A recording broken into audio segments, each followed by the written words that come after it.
அறிவும் மரல்வாக்கு காணொளி நேயர்களுக்கு வணக்கம். சென்ற வாரம் இறைவாக்கினர் எலியாவின் பணிவாழ்வு பற்றி நாம் சிந்தித்தோம். இந்த வாரம் எலியாவும் ஆகாபும் சந்தித்தல் பற்றி சிந்திப்போம். பஞ்சம் தொடங்கி 3 ஆண்டுகளாகிவிட்டன.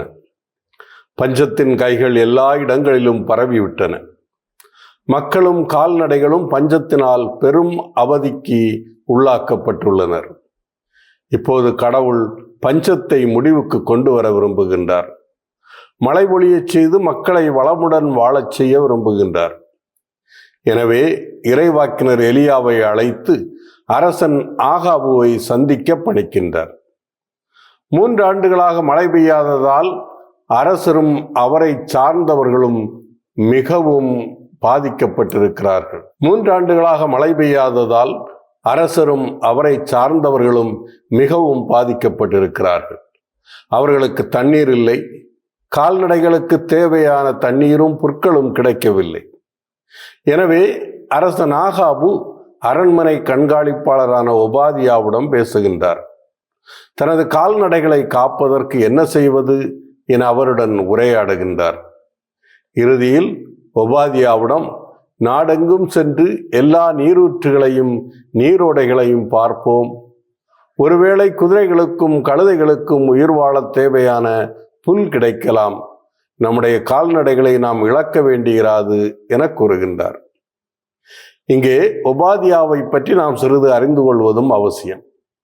ஒபாதியா ஆகாபுவின் அரண்மனை கண்காணிப்பாளராக இருந்தாலும் யாவே கடவுளை வழிபடுபவர்.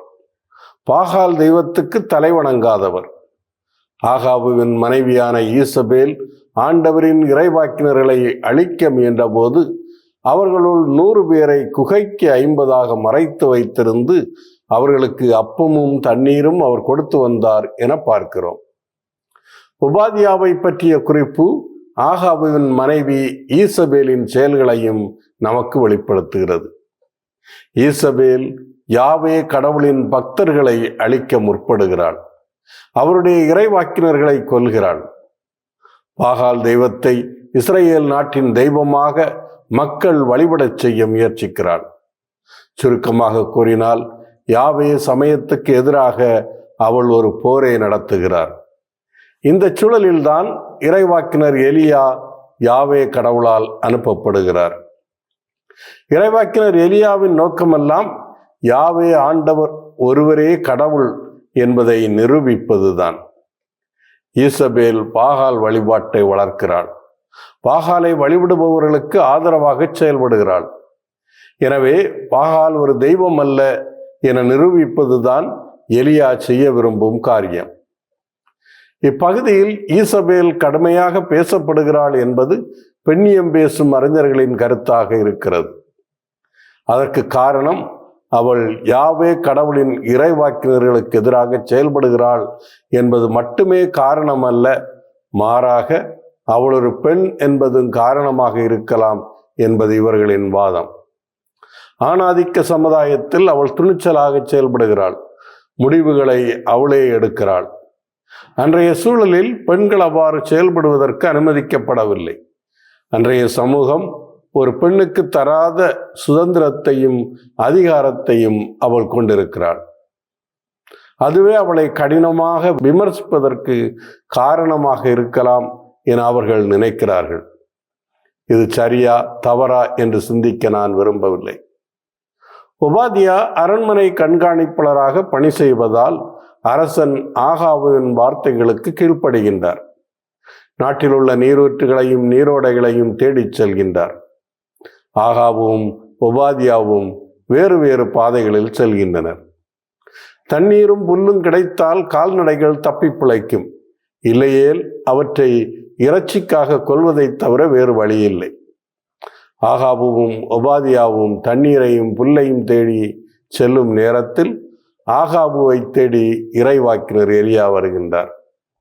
ஒபாதியா செல்லும் வழியில் அவரை சந்திக்கின்றார். இறைவாக்கினர் எலியாவை ஒபாதியா அடையாளம் கண்டு கொள்கின்றார்.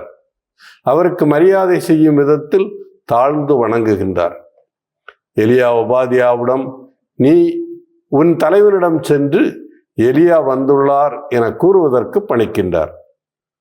எலியா கூறியதை கேட்ட ஒபாதியா அச்சப்படுகின்றார். அவரது மனதில் எலியாவை தேடி ஆகாபு செய்த காரியங்கள் அனைத்தும் நினைவுக்கு வருகின்றன. ஆகாபு முன் திடீரென தோன்றிய எலியா பஞ்சத்தை அறிவித்துவிட்டு தலைமறைவாகிவிட்டார். எலியாவின் அறிவிப்பு ஆகாபுவை திகைக்க வைக்கிறது. ஆகாபு எலியாவை தேடுகிறார். ஆகாபு எலியாவை தேடுவதற்கு 2 காரணங்கள் இருக்கலாம். முதலாவது, பஞ்சத்தை அறிக்கையிட்ட எலியாவால் தான் பஞ்சத்தை தீர்க்கவும் முடியும் என அவன் நினைத்திருக்கலாம்.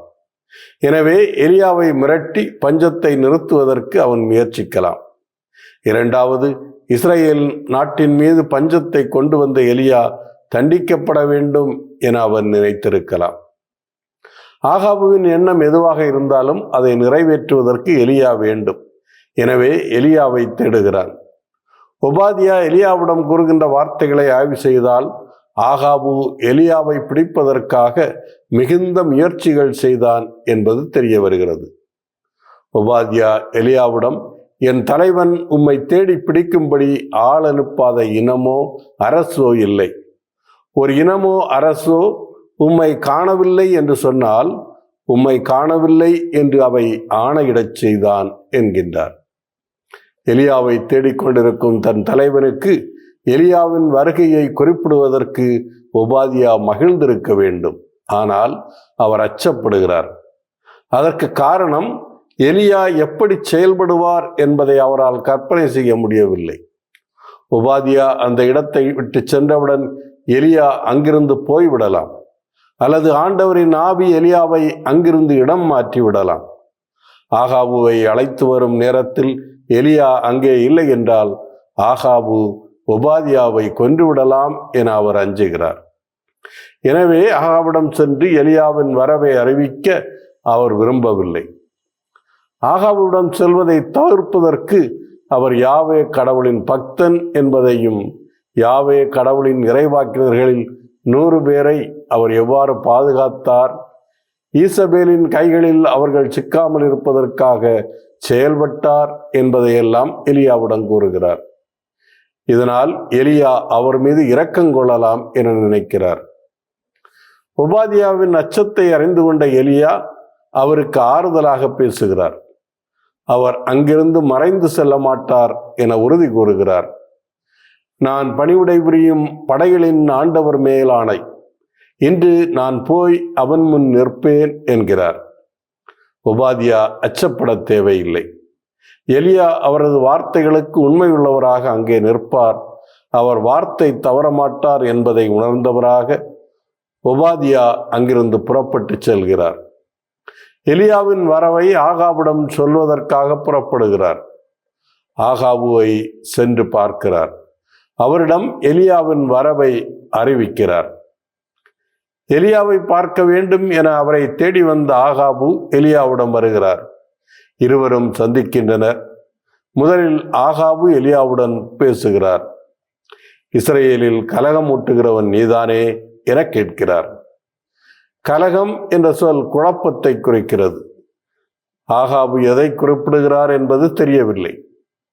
ஒருவேளை எலியா பஞ்சத்தை அறிவித்ததை குறிப்பிடலாம், அல்லது பஞ்சத்தினால் நாட்டில் ஏற்பட்ட குழப்ப நிலையை குறிப்பிடலாம். பஞ்சம் அரசனை மிகவும் பாதித்திருக்கிறது என்பதில் சந்தேகமில்லை. மக்கள் நடுவிலும் பஞ்சம் பல பிரச்சனைகளை உருவாக்கி இருக்கலாம். ஆகாபுவின் கேள்விக்கு எலியா பதில் கூறுகிறார். அவர் ஆகாபுவை கலகக்காரன் என்கிறார். இஸ்ரேலரிடையே கலகமூட்டுகிறவன் நான் அல்லன், நீரும் உன் தந்தையின் வீட்டாருமே கலகமூட்டுகிறவர்கள் என்கிறார். எலியா குறிப்பிடும் கலகம் ஆகாபுவின் பாகால் வழிபாட்டை குறிக்கிறது. இஸ்ரேல் மக்கள் யாவே கடவுளின் மக்கள், அவரால் தேர்ந்தெடுக்கப்பட்டவர்கள். சீனாய் மலையில் அவர்களுடன் செய்த உடன்படிக்கையின் காரணமாக யாவே கடவுளுக்குரியவர்கள் ஆக்கப்பட்டார்கள். எனவே யாவே கடவுளை வழிபட்டு அவருக்கு உண்மையுள்ளவர்களாக அவர்கள் வாழ வேண்டும். ஆனால் ஆகாபுவும் அவனது மனைவி ஈசபேலும் பாகால் தெய்வத்தை வழிபடுகின்றனர். இஸ்ரேல் மக்களையும் அவர்களின் பாதைக்கு இழுக்கின்றனர். யாவே கடவுளின் பக்தர்களை அழிக்க முற்படுகின்றனர். யாவே சமயத்தை இஸ்ரேலில் இருந்து முழுவதுமாக அகற்ற முயற்சிக்கின்றனர். இவ்வாறு செய்வதை மக்கள் நடுவில் கலகமூட்டுவதாக எலியா பார்க்கிறார். அதனால்தான் ஆகாபுவை நோக்கி, நீரும் உன் தந்தையின் வீட்டாருமே கலகமூட்டுகிறீர்கள் என்கிறார். இருவரும் ஒருவரை ஒருவர் குற்றஞ்சாட்டுகிறார்கள். நாடு பஞ்சத்தால் அவதிப்படுவதற்கு எலியாதான் காரணம் என ஆகாபுவும், பாகால் தெய்வ வழிபாட்டை இஸ்ரேலில் வளர்க்க முற்படும் ஆகாபுவும் அவனது மனைவி ஈசபேலும் தான் காரணம் என எலியாவும் ஒருவரை ஒருவர் குற்றம் சுமத்துகின்றனர். ஒருவரை ஒருவர் குற்றம் சாட்டுவதால் எந்த பயனும் இல்லை. இந்த கலகத்திற்கு ஒரு முற்றுப்புள்ளி வைக்க எலியா விரும்புகிறார். அதற்காக கர்மேல் மலையில் மக்கள் முன்னிலையில் ஒரு போட்டி நடத்த விரும்புகிறார். அந்த போட்டி யாவே கடவுளின் பிரதிநிதியாக எலியாவுக்கும், பாகால் தெய்வத்தின் பிரதிநிதிகளாக அரசு ஈசபேலின் ஆதரவுடன் செயல்படும் 450 மற்றும் அசேராவின் 400 போலி இறைவாக்கினர்களுக்கும் இடையில் நடக்கும். போட்டியில் யார் உண்மையான கடவுள் என்பதை நிரூபிக்கலாம். உண்மையான கடவுளை வழிபடுவதற்கு மக்களை தூண்டலாம். இறைவாக்கினர் எலியா அரசன் ஆகாபுவை நோக்கி, இப்பொழுதே ஆள் அனுப்பி இஸ்ரேல் மக்கள் அனைவரையும் கர்மேல் மலையில் என் முன்னிலையில் ஒன்று திரட்டும். ஈசபேலின் பந்தியில் உணவருந்தும் பாகாலின் 450 போலி இறைவாக்கினரையும் அசேராவின் 400 போலி இறைவாக்கினரையும் கொண்டு வந்து சேரும் என பணிக்கின்றார். ஆகாபும் அதற்கு உடன்படுகின்றார். உடனே ஆள் அனுப்பி மக்கள் அனைவரையும் கர்மேல் மலைக்கு அழைத்து வர கட்டளையிடுகின்றார்.